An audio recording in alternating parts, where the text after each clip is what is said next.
नमस्कार मित्रांनो, ठरलं तर मग या मालिकेच्या आजच्या भागामध्ये मी तुम्हा सर्वांचे अगदी मनपूर्वक स्वागत करते। आजच्या भागामध्ये आपल्याला पाहायला मिळतं, प्रिया म्हणते की आता काही कोणी माझ्यासाठी दरवाजा सुद्धा उघडणार नाही, पण काय करू, मला काहीतरी करावंच लागेल, कारण आत्तापर्यंत मी जी काही मेहनत केली ती वाया जाईल। आत्ता या सगळ्यावर लाथ मारून गेले असते, पण मग माझ्या मेहनतीचं काय? सुभेदारांची प्रॉपर्टी, लग्नात मिळालेलं स्त्रीधन आणि किल्लेदारांची प्रॉपर्टी, या सगळ्यावर फक्त माझा अधिकार आहे। पण उद्या जर या सुभेदारांनी माझा आणि अश्विनचा डिवोर्स काढून आणला तर, आणि मी बाहेर माती खाल्ली आहे हे जर त्यांनी कोर्टात सिद्ध केलं तर, नाही, असं करून नाही चालणार।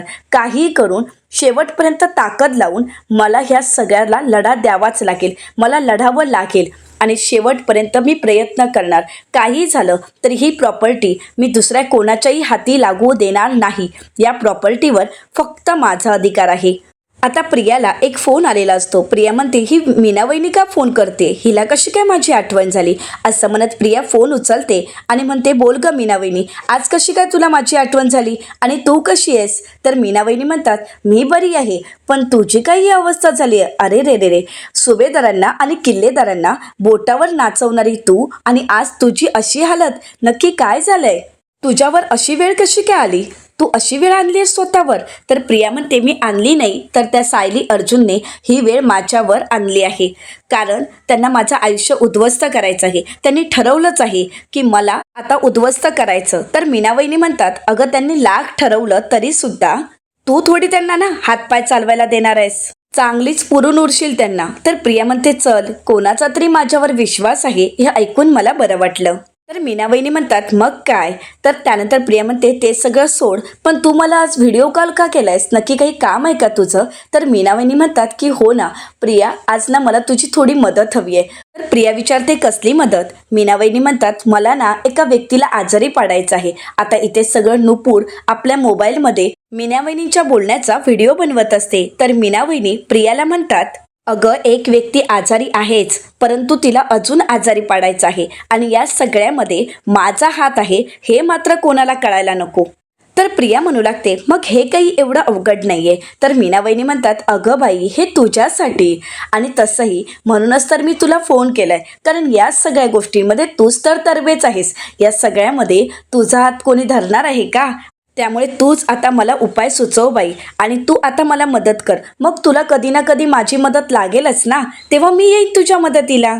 या म्हणते, त्याची खात्री आहेच ग, पण आता तुला मी एक सांगते, यासाठी तुला एक काढा बनवावा लागेल, सोपी रेसिपी आहे। तर आता मीनावहिनी म्हणतात, पण मला रेसिपी तर सांग, त्यामध्ये काय काय टाकावं लागेल? तर प्रिया म्हणते, नॉर्मल काढा बनवायला घे, गवती चहा, काळी मिरी, धने, असं सगळं काही ती रेसिपी सांगू लागते। आता प्रियाने सांगितलेली रेसिपी ऐकून मीनावहिनी प्रियाला विचारतात, परंतु प्रिया, अगं या काढ्याचा काही उपयोग होईल ना? तर प्रिया म्हणते, 100% फायदा होईल। अगं हाच काढा तर मी पूर्णाजीला सुद्धा पाजला होता। अगं एवढासा काढा तिने पिला आणि त्यानंतर म्हातारीला जे काही गरगरायला लागलं, उलट्या व्हायला लागल्यात, म्हातारीची अशी काही अवस्था झाली होती ना, पाहायला हवी होतीस। खरंच या काढ्याचा नक्कीच उपयोग होईल, आणि हे सगळं काही नुपूरने ऐकलेलं असतं। आता प्रियाचं हे बोलणं ऐकून नुपूरला धक्काच बसतो। नुपूर मनाशीच म्हणते, म्हणजे प्रियाने पूर्णाजींना इतका भयंकर काढा दिला होता, किती भयंकर मुलगी आहे ही, त्यावेळी जर पूर्णाजींच्या जीवावर बेतलं असतं म्हणजे। आणि आता ही मीनावहिनींना ह्या सगळ्याबद्दल का सांगत आहे, आणि काढा कसा बनवायचा हे मीनावहिनी का विचारत आहेत? आता नुपूर या सगळ्या गोष्टींचा विचार करत असते। तर दुसरीकडे मीनावहिनी प्रियाला म्हणतात, बाई, खरंच तुझ्या डोक्यात काय येईल काहीच सांगता येत नाही, तुझा तर ना मैदानात सत्कारच करायला हवा। तर प्रिया मीनावहिनींना विचारते, पण असे किती सत्कार करणार आहेस माझे? अगं तेलावरून जरी कोणाला घसरून पाडायचं असेल ना, तरी मला कॉल कर, मी सांगेन तुला त्या व्यक्तीला कसं पाडायचं। तर मीनावहिनी म्हणतात, बाई, म्हणजे तूच हे सुद्धा करून झालंयस, पण कोणाला पाडलं होतं तू तेलावरून? तर प्रिया म्हणते, ती फुकटी आमच्या घरात असते, ती माझी नणंद अस्मिता ग, बघावं त्यावेळी या घरातच पडून असते, कधी तिच्या सासरी जात नाही। मला तर तिचा इतका राग येतो ना, की सनसनी 4-5 कानाखाली लगावेत असंच वाटत असतं, पण काय करणार ना, मी जर तसं काही केलं असतं तर सगळ्यांसमोर मीच वाईट ठरले असते। माझी ती ननंद अस्मिता ज्यावेळी प्रेग्नेंट होती आणि तिचं डोहाळे जेवण होतं आणि त्याच दिवशी तिला पाडण्यासाठी मी लादीवर थोडंसं तेल सांडवलं होतं, परंतु सगळ्यांच्या नकळत कोणाला काहीच कळालं नव्हतं आणि मस्त अस्मिता घसरली होती. दणकन आपटणार होतीच, पण तेवढ्यात तर आता मीनावहिनी म्हणतात आपटणार होती म्हणजे ती पडली नाही का? तर आता प्रिया म्हणते नाही ना, ती सायली आली ना वाचवायला देवदूत बनवून. खरं सांगू का मीनावहिनी, सायली म्हणजे माझ्या वाटेतलं मांजर आहे मांजर. ज्यावेळी मी तिला जिन्यावरून ढकललं होतं ना, त्याच वेळी जर ती मेली असती ना तर खरंच बरं झालं असतं. आता हे सगळं काही नुपूरला ऐकून नुपूरला धक्काच बसतो. तर मीनावहिनी प्रियाला म्हणतात म्हणजे तू सायलीला जिन्यावरून ढकललं होतंस? तर प्रिया म्हणते हो, मी तिला सुद्धा जिन्यावरून ढकललं होतं. पण काय उपयोग, काहीच उपयोग झाला नाही. तेव्हा सुद्धा ती वाचली. फक्त डोक्याला थोडंसं लागलं आणि कानाला थोडंसं लागलं होतं आणि बरी होऊन पुन्हा घरी आली. पण आत्तापर्यंत घरात कोणालाही माहीत नाहीये की सायलीला जिन्यावरून ढकलणारी व्यक्ती मीच होते. तर मीनावहिनी म्हणतात बाप रे, पण सायलीने घरात कोणाला सांगितलं नाही का? तर प्रिया म्हणते सांगायचा प्रश्नच कुठून येतो? त्यावेळी तर सर्वजण माझ्या प्रेमात होते, त्यामुळे तिच्या बोलण्यावर कोणी विश्वासच ठेवणार नव्हतं. आणि आता जर ती सांगायला गेली तर तिच्याकडे पुरावा कुठे आहे ना? आता पुराव्याशिवाय तर ती मला दोषी ठरवूच शकत नाही. तर मीनावहिनी म्हणतात वा वा, काय बोलावं, कसली हुशार आहेस तू प्रिया. तर आता प्रिया म्हणू लागते याच तर हुशारीचा आता कस लावावा लागणार, कारण सायली अर्जुनला मला धडा शिकवावा लागणार, कारण त्यांना अजून माहीतच नाहीये की या सुभेदारांच्या प्रॉपर्टीवर कुठली नागिन विळा घालून बसली आहे आणि ते त्यांना कधीच कळणार नाही. आता मीनावहिनी प्रियाला म्हणतात प्रिया, अगं उद्या गडगंज संपत्तीची मालकीन झालीस ना तरी मला मात्र विसरू नकोसा. प्रिया म्हणते नाही विसरणार, असं म्हणत त्या दोघींच्याही गप्पा चालू असतात. परंतु तोपर्यंत नुपूरला जे व्हिडिओमध्ये हवं असतं ते मिळालेलं असतं, प्रियाचं खरं रूप आणि तिने केलेली कारस्थानं आता नुपूरला कळालेली असतात आणि नुपूर आता तो व्हिडिओ सायलीला पाठवायला घेते. तर दुसरीकडे सुभेदारांच्या घरी आपल्याला पाहायला मिळतं सायली कल्पनाताईंना म्हणते आई बघितलंत ना, एवढं सगळं घडूनही हिला काही फरक पडत नाही, म्हणजे ही सगळी काही तिची नाटकं होती. आता बघा ना कशी मोबाईलवर गप्पा मारते. तर आता कल्पनाताई म्हणतात खरंच किती निर्लज्ज मुलगी आहे ही, मला तर हिच्याकडे पाहावंसा सुद्धा वाटत नाही आणि आता हिचा विचार करायचा सुद्धा नाहीये. तर दोघींनाही आता प्रियाचा खूप राग आलेला असतो. तर त्याचवेळी प्रतापराव आवाज देत म्हणतात कल्पना जरा वर येतेस का ग? तर कल्पनाताई म्हणतात हो आले. तर आता कल्पनाताई सायलीला म्हणतात सायली सगळी दरवाजा व्यवस्थित लावून घे आणि हो खिडक्या सुद्धा, कारण या प्रियाचा काहीच भरोसा नाहीये, हिच्यावर तर माझा विश्वासच नाहीये. ती कुठूनही काही ना काही कडेकडेने घरात येण्याचा शिरण्याचा प्रयत्न करेलच, त्यामुळे एवढी सुद्धा फट तिच्यासाठी ठेवू नकोस. तर सायली कल्पनाताईंना म्हणते हो आई, असं म्हणत आता दोघीही घराचा दरवाजा बंद करून घेतात आणि दोघीही घरात निघून जातात. आता कल्पनाताई त्यांच्या रूममध्ये निघून जातात. आता सायली सुद्धा रूमच्या दिशेने जात असते, परंतु त्याच वेळी सायलीला नुपूरचा फोन आलेला असतो. सायली म्हणते हॅलो नुपूर, काय ग एवढ्या रात्री का फोन केलास, सगळं काही ठीक आहे ना? तर नुपूर म्हणते हो सायलीताई, पण कारणच तसं आहे म्हणूनच सायली मला तुला आत्ता फोन करावा लागला. मी जे काही आता ऐकलं ना ते खरंच खूप भयंकर आहे. तर सायली म्हणते काय ग, काय ऐकलेस तू? तर आता नुपूर म्हणू लागते सायली आत्ताच मीना वहिनीला प्रियाचा फोन आलेला आणि ती तिला सांगत होती, असं म्हणत आता नुपूर घडलेला सर्व प्रसंग सायलीला सांगू लागते. कशा प्रकारे त्या प्रियाने पूर्णाजींना अशा प्रकारचा काढा बनवून दिला होता की ज्यामुळे पूर्णाजींच्या जीवावर बेते. तर सायलीचा जीव घेण्यासाठी कशा प्रकारे तिने सायलीला जिन्यावरून ढकललं इथपर्यंत सगळं काही नुपूरने आता सायलीला सांगितलेलं असतं. आता या सगळ्या गोष्टी ऐकत असताना सायलीला धक्काच बसतो. तर आता नुपूर सायलीला म्हणते त्या दोघांचं बोलणं चालू असताना मी व्हिडिओ रेकॉर्ड केला आहे. तर सायली म्हणते काय, त्या प्रियाने पूर्णाजींना काढा दिला होता की ज्यामुळे पूर्णाजींची तब्येत बिघडावी आणि खरंच पूर्णाजींना खूप त्रास झाला होता? तर नुपूर म्हणते हो ना, आणि अस्मिता गरोदर असताना तिच्यासमोर तेल पाडून तिला पाडायला ह्या प्रियाला काहीच कसं नाही वाटलं ग? सायली म्हणू लागते प्रियाने ज्यावेळी मला जिन्यावरून पाडलं त्यावेळी मला वाटत होतं की घरातील सर्वांना सांगावं, पण त्यावेळी मी नाही सांगितलं, कारण मला वेडी आशा होती की अश्विन भाऊजींसाठी सुधारेल, त्यांच्यासाठी तरी स्वतःमध्ये बदल घडवेल. परंतु नाही, आता तर मला कुठलीच आशा उरलेली नाही आणि त्या प्रियाकडून कुठली अपेक्षा सुद्धा नाही. तर नुपूर सायलीला म्हणते, हे बघ, त्या प्रियाकडून तू कुठलीच अपेक्षा करू नकोस, कारण ती प्रिया कधीच सुधारणार नाही. खरं तर तिने आत्तापर्यंत जे काही गुन्हे केले आहेत त्या सगळ्याची तिला शिक्षा व्हायलाच हवी. सायली, लवकरात लवकर हिला जेलमध्ये पाठवावंच लागेल ग. तर सायली नुपूरला म्हणते, ऐक, आता मला एक कल्पना सुचली आहे. असं म्हणत आता सायली तिच्या डोक्यातील प्लॅन नुपूरला सांगते आणि त्यानंतर ती नुपूरला म्हणते, प्लॅन तर तुला कळाला असेल, परंतु हे सगळं करत असताना तुम्ही जर एकीला दोघी असाल तर खरंच बरं होईल. त्यासाठी मी अजून आपल्या एका मैत्रिणीला बोलावणार आहे. तर नुपूर विचारते की कोणाला बोलवणार आहेस? तर सायली म्हणते, थांब, मी तिला कॉलवरच घेते. असं म्हणत आता सायली दुसऱ्या मैत्रिणीला फोन करायला घेते. आता ही दुसरी मैत्रीण म्हणजेच दुसरी तिसरी कोणी नसून गिरिजा असते. आता गिरिजा फोन उचलते आणि घाबरतच सायलीला म्हणते, हॅलो सायली ताई, काय झालंय? तू बरी आहेस ना? तर सायली म्हणते, हो मी बरी आहे, तू कशी आहेस गिरिजा? गिरिजा म्हणू लागते, सायली ताई, अगं मी बरी आहे, पण एवढ्या रात्री कोणाचा फोन आल्यावर भीती वाटतेच ना ग सायली ताई? सायली म्हणू लागते, हो मला मान्य आहे, आणि कारण काळजी करण्यासारखंच आहे, आणि या काळजीचं आणि या सगळ्याचं कारण आहे प्रिया. तर गिरिजा सायलीला विचारते, काय झालं? आता काय केलं त्या प्रियाने? तर सायली म्हणते, सांगते, आणि काय काय करायचं आहे ना ते पण सांगते. असं म्हणत सायली आता गिरिजाने नक्की काय करावं हे सगळं काही ती गिरिजाला समजावून सांगत असते. आता गिरिजा सगळं काही ऐकून घेते आणि सायलीला म्हणते, सायली ताई, आलं माझ्या लक्षात, आता काय करायचंय हे मला कळालंय. आता तू तर काळजी करूच नकोस. उद्या मी आणि नुपूर त्या ठिकाणी येतो आणि त्या प्रियाला असा काही धडा शिकवतो ना की ती आयुष्यात कधीच विसरणार नाही. तर आता सायलीला तिच्या अजून 2 मैत्रिणींची साथ मिळालेली असते, त्या म्हणजे गिरिजा आणि नुपूर. तर आता प्लॅन तर सांगून झालेलं असतं. तर दुसऱ्या दिवशी सकाळी आता प्रिया ज्यावेळी उठून पाहते त्यावेळी दिवस उजाडलेला असतो. सुभेदारांच्या घरात सर्वजण ब्रेकफास्टसाठी एकत्र जमलेले असतात. आता नाटकी प्रिया अश्विनला आवाज देत म्हणते, अश्विन, अरे मला खूप ताप येतोय, जरा बघ ना. अरे मला बरं वाटत नाहीये. अरे एक पेशंट म्हणून तरी बघ ना. दुसरं कोणी असतं तर तू त्याची काळजी घेतलीच असतीस ना, तू त्याला चेक केलंच असतं ना. एक डॉक्टर म्हणून तू तुझं कर्तव्य पार पाडलं असतं ना. मग अश्विन, अरे माझ्यावर एवढी दया कर ना. अश्विन, मी तुला वचन देते की मी सुधारेन. अश्विन, मी तुला सिद्ध करून दाखवेन की मी वाईट मुलगी नाहीये. मी खरंच स्वतःमध्ये बदल घडवलाय. अश्विन, मला एक संधी दे, फक्त एक संधी. त्या एका संधीत मी स्वतःला सिद्ध करेन. प्लीज अश्विन, एक संधी दे ना. परंतु अश्विन किंवा घरातील कोणीही काहीच बोलत नाहीत. तर त्याच वेळी आता मालिकेत धमाकेदार एंट्री होते, ती म्हणजे नुपूर आणि गिरिजाची. आता नुपूर आवाज देत म्हणते, प्रिया. प्रिया मागे येऊन पाहते तर या दोघीही तिथे हजर असतात.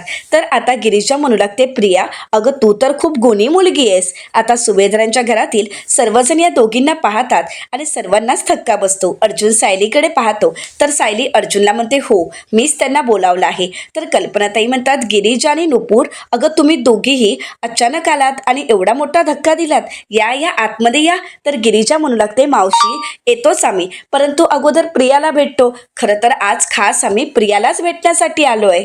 नुपूर म्हणू लागते, आम्हाला कळलंय की तुम्ही प्रियाला रात्रभर बाहेर ठेवलंय, पण बघा ना तिची अवस्था. गिरिजा, अगं बघ ना तिचा चेहरा किती उतरलाय. प्रिया, अगं तुला बरं वाटत नाहीये का? तर प्रिया नाटक करत म्हणते, हो मला खूप बरं वाटत नाहीये, मला तर आता ताप येईल असंच वाटतंय. तर आता नुपूर म्हणू लागते, बिचारी, अगं आम्हाला कळालं आणि खूप वाईट वाटलं ग. तुझ्या बाबतीत खूप वाईट घडलंय, असं घडायला नको होतं.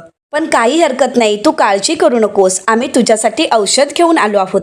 आता हे ऐकून प्रिया खुश होते. तर प्रतापराव म्हणू लागतात, तुम्ही दोघी खरंच तन्वीला भेटायला आलाय, पण का?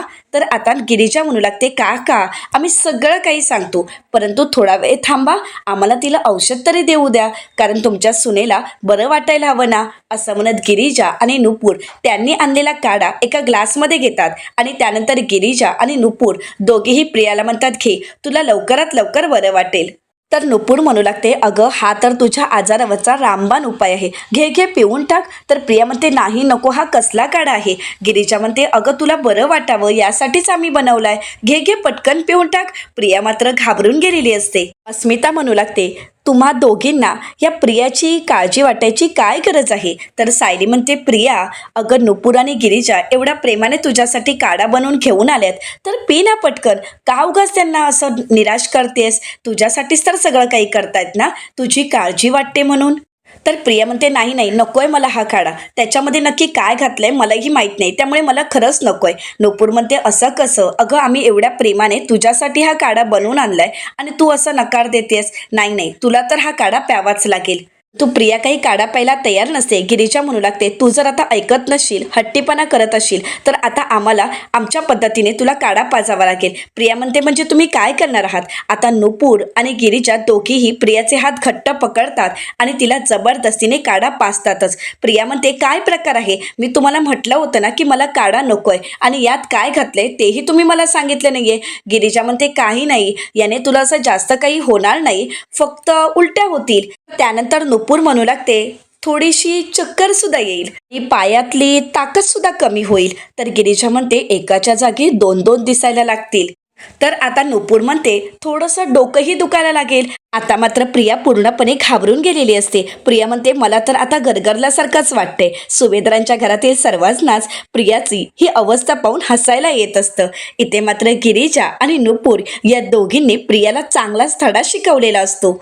नुपूरला घाबरतच विचारते की या काड्यामध्ये तुम्ही काय घातलं होतं, काय होतं नक्की या काड्यात, मला त्रास व्हायला लागलाय. तर आता नुपूर म्हणते काय झालं, जास्त त्रास होतोय का. अगं आम्ही नेहमीचा काढा बनवतो तसाच होता, म्हणजे आलं होतं, त्यानंतर मिरी होती, लवंग होतं आणि थोडीशी दालचिनी, असं म्हणत आता त्या सगळ्या काड्याची रेसिपी नुपूर आणि गिरीजा प्रियाला सांगू लागतात.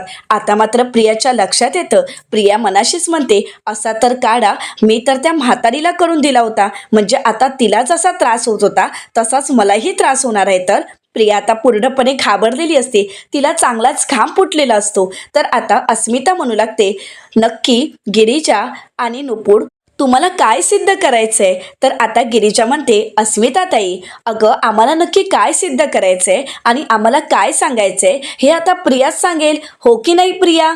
तर आता नुपूर विचारते परंतु गिरीजा या काड्यामुळे थोडी स्मृती वगैरे जाते का गं. तर गिरीजा म्हणते हो हो मला तरी असं वाटतंय. तर त्यानंतर नुपूर म्हणते म्हणजे आता प्रियाला आठवतच नसेल ना की नक्की काय घडलं असेल ते, मग आपणच सांगूया का. असं म्हणत आता नुपूर म्हणते प्रिया तुला आठवतं का, तू असाच काढा पूर्णाजींना बनवून दिला होतास, ज्याच्यामुळे पूर्णाजींची तब्येत खालावली होती, त्यांना उलट्याही झाल्या होत्या, आठवतं ना. आता मात्र प्रिया घाबरते, तिला धक्काच बसतो. प्रिया मात्र शांतच होते. तर आता घरातील सर्वांना हे सत्य कळालेलं असतं आणि हे ऐकल्यानंतर सर्वांच्याच पायाखालची जमीन सरकते. ज्या प्रियावर आपण प्रेम केलं, तिला जीव लावला, ती पूर्णाजींच्याही जीवावर उठली, हे सत्य सगळ्यांसमोर आलेलं असतं आणि सर्वच जण विचार करू लागतात. तर विमलताई म्हणतात हो हो आठवलं, अचानकच पूर्णाजींची तब्येत खालावली होती, त्यांना उलट्या होऊ लागल्या होत्या आणि आपल्या कोणालाच काहीच कळत नव्हतं की पूर्णाजींना अचानक काय झालंय, म्हणजे त्यावेळी या तन्वीताईंनीच, असं म्हणत आता विमलताईंना ते सगळे प्रसंग आठवत असतात. प्रिया मात्र स्वतःला सावरण्याचा प्रयत्न करते आणि म्हणते काही काय नाही नाही मी असं काहीही केलं नव्हतं आणि पूर्णाजींच्या बाबतीत मी असं का करेन, नाही मी पूर्णाजीला असला कुठलाही काढा वगैरे पाजला नव्हता. नुपूर म्हणते हो का, अगं हे तर तू काल स्वतःच्या तोंडाने कबूल केलंयस, काल रात्री तूच तुझ्या तोंडाने कबूल केलंयस ना की तेही आता तुला आठवत नाहीये. तर गिरीजा म्हणू लागते नुपूर अगं काढा तर फारच प्रभावी दिसतोय, कारण प्रियाची स्मृती हळूहळू जाऊ लागली आहे, किती भारी आहे ना ग हा काढा. आता मात्र प्रिया घाबरलेली असते. कल्पनाताई म्हणतात एक मिनिट नक्की काय प्रकार आहे हा, म्हणजे प्रियाने रात्री नक्की काय कबूल केले हे आम्हाला काही कळेल का, नक्की काय घडलंय आणि कशाबद्दल बोलताय तुम्ही. तर नुपूर म्हणू लागते काल रात्री प्रियाने माझ्या मीना वहिनीला फोन केला होता आणि तिचं आणि मीना वहिनीचं काय काय बोलणं झालं ते सगळं काही त्याचा व्हिडिओ माझ्या मोबाईलमध्ये आहे, असं म्हणत गिरीजा आणि नुपूर आता सुभेदारांच्या घरात एंट्री करत सर्वांनाच प्रियाचं कारस्थान दाखवतात, प्रियाचं बोलणं ऐकवतात. त्यामध्ये प्रिया स्वतःहून बोललेली असती की हो हा काढा परिणामकारक आहे, असा काढा तर मी आमच्या म्हातारीला करून दिला होता की ज्यामुळे त्या म्हातारीची अशी काही अवस्था झाली होती, तिला उलट्या होऊ लागल्यात आणि तिचं डोकं गरगरायला लागलं. आता हे ऐकल्यानंतर अश्विन खूप चिडतो आणि म्हणू लागतो म्हणजे आतापर्यंत तू कारस्थानं केली ती कमी होती म्हणून तू आमच्या आजीच्या जीवावर उठलीस, अगं हे घर उद्ध्वस्त करायचं हे तू ठरवूनच आली होतीस का. तर आता अस्मिता म्हणू लागते प्रिया ग तुला माहीत आहे ना की आम्ही पूर्ण आजीला अगदी फुलासारखी जपतो आणि तू खोटं प्रेम आणि खोट्या प्रेमाची तिला आशा दाखवलीस आणि तिच्याच जीवावर उठलीस. आता प्रिया हात जोडण्याची नाटक करत म्हणते, नाही नाही, मी असं काहीच केलं नाही, मी खरंच सांगतेय, मी खरंच काही केलं नाहीये, प्लीज माझ्यावर विश्वास ठेवा. परंतु त्याच वेळी गिरिजा आणि नुपूर पुढे येतात आणि आता प्रियाच्या सणसणीत पुन्हा एकदा कानाखाली मारतात. परंतु प्रियाचं खोटं बोलणं काही संपत नसतं. एकीकडून गिरिजाने कानाखाली लगावलेली असते तर दुसरीकडे नुपूरने. आता पुन्हा एकदा प्रियाने चांगलाच मार खाल्लेला असतो. नुपूर प्रियाला म्हणते, प्रिया अगं हा खोटेपणा कधी संपवणार आहेस तू? तू अजूनही खोटंच बोलतेस. तुला पूर्ण आजीसोबत असं वागताना काहीच वाटलं नाही का? थोडी सुद्धा लाज वाटली नाही का? अगं किमान त्यांच्या वयाचा तरी मान ठेवायचा होतास तू. त्यांना जर काही झालं असतं तर? आता मात्र अश्विनला खूप पश्चाताप होत असतो. अश्विन म्हणू लागतो, ही मुलगी माझी बायको आहे, हा विचार सुद्धा आता मला करवत नाहीये. ही मुलगी डोळ्यासमोर जरी मला दिसली ना तरी सुद्धा माझ्या डोक्यात सनक जाते. असं म्हणत अश्विन खूप रडत असतो. अर्जुन म्हणू लागतो, अश्विन तू शांत हो, तू वर चल, तू स्वतःला त्रास करून घेऊ नकोस. असं म्हणत अर्जुन अश्विनला सावरत असतो. आता मात्र कल्पनाताई सुद्धा संतापलेल्या असतात. कल्पनाताई म्हणू लागतात, तन्वी अगं तुला काही कळतं का? अगं पूर्णाजींचा तुझ्यावर किती जीव होता, किती विश्वास होता. अगं त्यांनी तुझ्यावर किती विश्वास ठेवला होता. तू तर त्यांचा विश्वासघात केला असत, परंतु तू त्यांच्या जीवावर सुद्धा उठली होतीस. अगं हे सगळं करत असताना तुला काहीच वाटलं नाही का? आता मात्र प्रिया नाटक करत म्हणते, माझी तब्येत खरंच बिघडते, खरंच मला माफ करा, पण प्लीज मला घराबाहेर काढू नका, मला एवढी मोठी शिक्षा नका देऊ, मी हवं तर तुमचे पाय धरते. असं म्हणत प्रिया घरात पाऊल टाकते. प्रतापरावांची माफी मागण्याचं नाटक करते आणि त्यानंतर कल्पनाताईंची सुद्धा ती माफी मागत असते. परंतु घरातील सर्वच जण तिच्याकडे दुर्लक्ष करतात, कोणीही तिच्याकडे पाहतही नाही. प्रिया म्हणते, मला डोळ्यासमोर असं अंधुक दिसायला लागलंय, प्लीज मला माफ करा, मला ह्या घरात घ्या, प्लीज मी तुमच्या पाया पडते. प्रतापराव चिडतात आणि म्हणू लागतात, मी तुला निघ म्हटलंय ना, मग आता निघायचं, या घरात पाऊलही टाकू नकोस. तर कल्पनाताई म्हणू लागतात, तन्वी तुझ्या या नाटकाचा आमच्यावरती कुठलाही परिणाम होणार नाही. तर अस्मिता म्हणते, तुला तर आम्ही घराबाहेर काढलं होतं ना आणि परत घरात शिरण्याचा प्रयत्न केलायस का? आणि आता तुला पुन्हा एकदा हाताला धरून घराबाहेर काढावं लागेल. नाही, आता तर हिला घराबाहेर काढावंच लागेल. आणि काय गट निर्लज्जासारखी परत काय येतेस पुन्हा पुन्हा या घरात? तुला एवढं सांगून कळत नाही का? आता प्रिया नाटक करत अश्विनच्या दिशेने जाते आणि म्हणू लागते, अश्विन अरे बघ ना, मला गरगरतंय, अरे मला चक्कर येते. अश्विन पण मला फक्त तुझ्याच हातून औषध हवंय, मी बाकी कोणाच्याच हातचं औषध नाही घेणार. अश्विन प्लीज, अरे मला माफ कर ना, माझ्या सगळ्या चुका पोटात घाल ना. अरे मी तुझी बायको आहे ना, अरे माझं तुझ्यावर जीवापाड प्रेम आहे, मी हवं तर तुझ्यासाठी काहीही करू शकते, फक्त मला एकदा माफ कर रे, मी तुझ्याशिवाय नाही जगू शकत. अश्विन प्लीज प्लीज मला माफ कर. अश्विन माझ्याशी बोल ना. परंतु अश्विन काहीच बोलत नसतो. आता प्रिया अश्विनशी बोलण्यासाठी वर पाऊल टाकणार, परंतु त्याच वेळी कल्पनाताई म्हणतात, थांब प्रिया, एक पाऊलही पुढे टाकायचं नाही, वर जायचं नाही आहेस तू. तर अर्जुन म्हणतो, तुला एकदा घराबाहेर काढलंय तर तुला कळत नाहीये का? चल निघ इथून. तर प्रिया म्हणते, नाही मी इथून बाहेर जाणार नाही. असं म्हणत प्रिया एक एक पायरी चढत अश्विनच्या दिशेने जात असते आणि आता सर्वच जण तिला थांबवण्याचा प्रयत्न करतात, परंतु प्रिया काही थांबत नसते. प्रिया नाटक करत अश्विनला म्हणते, अश्विन प्लीज अरे माझ्याशी बोल ना, मी अख्ख्या जगाचा राग सहन करू शकते, परंतु तुझा नाही रे. अश्विन बोल ना माझ्याशी. आता अश्विन चिडतो आणि म्हणू लागतो, मम्मा डॅड हिला आत्ताच्या आता घराबाहेर काढा, ही मुलगी माझ्या डोळ्यासमोरही नकोय. तर प्रिया अश्विन समोर हात जोडत म्हणते, अश्विन प्लीज प्लीज मला माफ कर ना, प्लीज माझ्याशी बोल ना. तर त्याचवेळी सायली नुपूर आणि गिरिजाकडे येते आणि म्हणू लागते, आता मी काय करणार हे तुम्हाला माहीत आहे ना, तुम्ही तयार आहात ना? तर त्या दोघेही साथ देत म्हणतात की हो आम्ही तयार आहोत. इकडे मात्र अश्विन प्रियासमोर हात जोडतो आणि म्हणतो, हात जोडतोय तुझ्यासमोर, डोकं फोडतोय तुझ्यासमोर, उपकार कर माझ्यावर, पण इथून कायमची निघून जा, माझा पाठलाग सोड. तू मला माझ्या आयुष्यातच काय तर माझ्या आजूबाजूला सुद्धा नको आहेस तन्वी. प्रिया नाटक करत म्हणते, अश्विन अरे मला खरंच बरं वाटत नाहीये, तुझं माझ्यावर प्रेम नसेल पण जरा माणुसकी तरी दाखवणारे, प्लीज मला माणुसकीच्या नात्याने तरी घरात ठेव, प्लीज मला असं घराबाहेर काढू नकोस, मला खरंच बरं वाटत नाहीये. अश्विन प्रियाला म्हणतो, मी तुला शेवटचं सांगतोय, इथून बाहेर हो. तरी सुद्धा प्रिया एक एक पायरी पुढे चढत आता अर्जुनच्या दिशेने जात असते. आता पुढचा डाव सायलीने टाकलेला असतो. सायली आता जिन्यावर जाते आणि प्रियाच्या समोर उभी राहत प्रियाला धक्का देते आणि खाली ढकलून देते. आता ठरल्याप्रमाणे नुपूर आणि गिरिजा प्रियाला पकडण्यासाठी पुढे येतात, परंतु घरातील सर्वच जण घाबरून गेलेले असतात. तर नुपूर आता प्रियाला म्हणते, तुझं नशीब समज की आता तुला सावरण्यासाठी आम्ही इथे होतो, नाहीतर आता तुझा कपाळ मोक्ष झाला असता. आता प्रिया चिडते आणि नुपूर आणि गिरिजाला म्हणते, तुम्ही दोघेही या सायलीला सामील आहात ना? सायली, अगं कसला सूड उगवतेस माझ्यावर? अगं तू मला जिन्यावरून ढकलून दिलेस, बघितलं ना? तुम्ही सगळ्यांनीच बघितलं असेल, हेच हिचं खरं रूप आहे. अगं तू जरी कितीही सावसूतपणाचा आव आणलास ना, तरी तुझं खरं रूप आता सगळ्यांना कळालंय. आता तू मला ठार मारण्याचा प्रयत्न करत होतीस. तर सायली प्रियाला म्हणते, हो का? मग तू सुद्धा जेव्हा मला जिन्यावरून ढकलून देत होतीस तेव्हा सुद्धा तू मला ठार मारायलाच निघाली होतीस ना?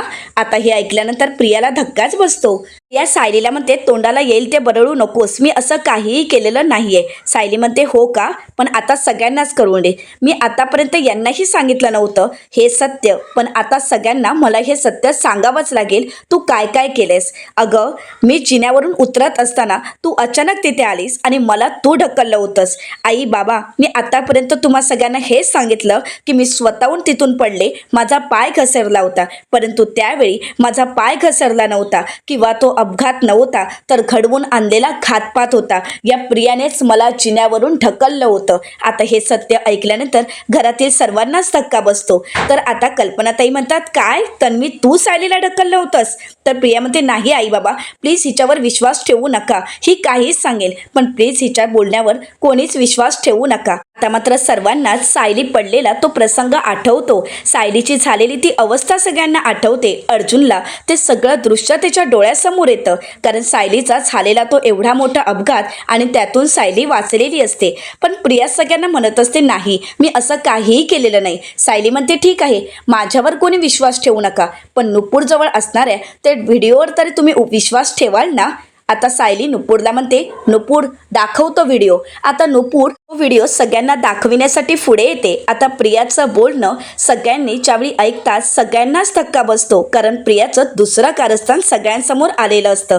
तर आता कल्पनाताई म्हणू लागतात, तुझी कारस्थानं काही संपतच नाही का गं? तर अस्मिता म्हणते, हो ना, हिच्या कारस्थानांची लिस्ट कमी न होता वाढतच चालली आहे.